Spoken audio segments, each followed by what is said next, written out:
Now, I think it's pretty safe to say that when we look at the Star Wars sequel trilogy, by far, one of the most mysterious aspects of these movies by J.J. Abrams and Rian Johnson are, of course, the lineage of Rey, exactly where she comes from, and exactly who her parents really are. We're talking about Rey's father and Rey's mother, of course. This is Mike Zero. If you guys are new to the channel, do make sure to subscribe to see future Star Wars content. Now, what I'm really enjoying so far about Episode 9 is how there are going to be a lot of revelations in this film, as well as twists and turns, that are really going to have a major impact on not just the originals, but also the prequels and other forms of canon material out there that belongs to Disney, and that to me I think really speaks volumes by JJ. Now, these past couple of weeks or so, we've been learning a whole lot more about this film, and when it all comes down to one of the set leaks, this is where things begin to get very intriguing for this movie.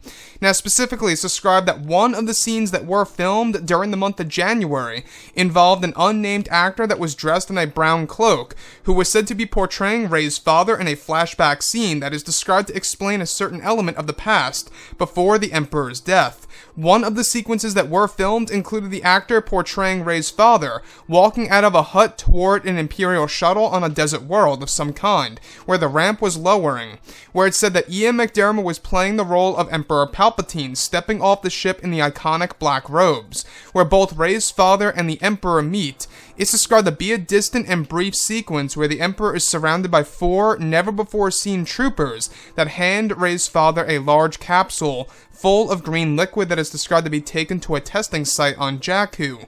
The other sequence involved Rey's father kneeling down to Palpatine and getting back up, where the trooper hands Rey's father this container as he walks away toward the testing site. So I want to go over a couple of parts about this. Now, in case you guys did not know, Empire's End, and of course, Aftermath, and all those different novels out there, we do know that these movies, these movies and these books are all going to be interconnected in a very unique way by J.J. Abrams, which to me, I think it really tells us a lot that JJ is really trying to base this movie off of canon material, not just based within the movies and animated TV series out there, but also within other forms of canon. We're talking about books, novels, comics, graphic novels, whatever have you, right? Everything that's related to Star Wars, besides the movies and stuff like that, will have a connection to The Rise of Skywalker, which honestly is great. I think it makes it feel more interconnected. Now, I want to go over this sequence because this most definitely lines directly out with what we have been going over a couple of months ago about Rey's father having somewhat of a connection between himself and Emperor Palpatine, having this, I guess you could say, kind of like this weird relationship where, Palpatine is in like a business deal, with Rey's father. Something's going on here, right? So, I want to go over this testing site. A lot of people have been trying to figure out exactly what this testing site really is. Now, we've been hearing about this for the longest time now, and its involvement in The Rise of Skywalker. It also does connect to some of the books out there that are under the Disney canon of the Star Wars universe, and it's leading a lot of people to believe that maybe Rey's a clone, or she has some Skywalker DNA, or maybe even Palpatine's DNA for all we know. I keep hearing a lot of people saying that Rey performs these very similar moves to Palpatine in The Force Awakens when she's fighting Kylo Ren. Now, the one thing that I do want to go over, alright, that really does intrigue me the most though, alright, Rey's father, the unnamed actor, we're not quite sure who he is, most likely a very unknown actor that we have never heard before who will be playing him in this movie, that actually does interact with Emperor Palpatine, and Ian McDiarmid was involved in the scene.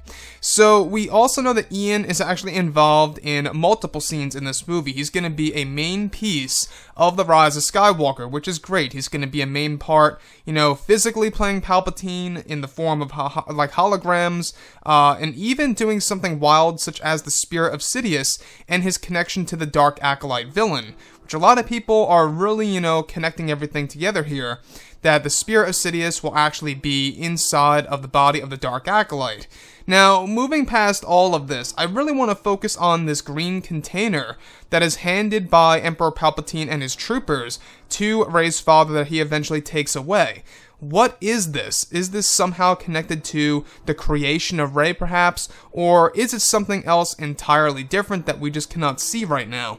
Now, the one thing about this, guys, the first thing that came to mind was this container somewhat reminds me of what we saw in the expanded universe, where we had Luke Skywalker's severed hand inside of a container. And if I recall correctly, it also had green liquid in there. So you can really see the parallels and how they're cherry picking from Legends material. Do I think that Luke Skywalker's hand is in there? Maybe, maybe not. I'm going to go ahead and say probably no, since I feel like Disney and Lucasfilm wouldn't explore something as cool as that. But one thing I will say about Episode 9, though, guys, is that, you know, they're really trying to do something amazing with Palpatine and Rey's father in this movie, without a doubt. Anyways, guys, drop a comment below. Let me know what you think about all of this in the comments. And if you guys did enjoy the content for today, do make sure to drop a thumbs up on this video to support the channel. I thank you all so very much for the kind support, and I'll catch you guys next time.